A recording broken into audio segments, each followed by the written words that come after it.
Kids call it juuling, and it's making officials concerned about the unknown health impacts. Cigarette usage is dropping off, but the popularity of e-cigs is exploding. Valley News Team's Ryan Laughlin tells how many kids are vaping in our schools.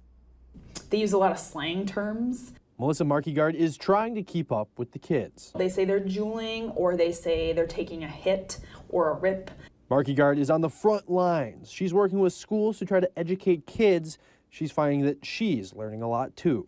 And I said, well, what do you do when your teacher catches you? And she said, I tell her it's a USB. Back in 2011, less than 2% of high schoolers were using e-cigarettes. Last year, nearly 1 in 5 kids were, more than 19%, according to the tobacco surveillance data from the North Dakota Department of Health.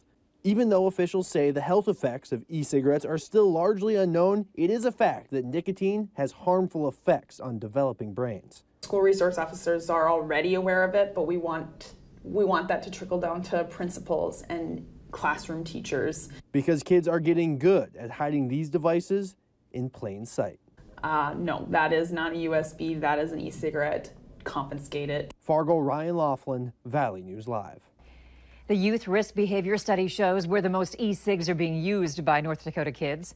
Across all of North Dakota, around 20% of high schoolers are using e-cigs. In the Fargo-Jamestown area, that number drops to around 17%. But the Grand Forks area has the highest usage numbers in the state, with more than 25% of high schoolers using e-cigs at least once a month.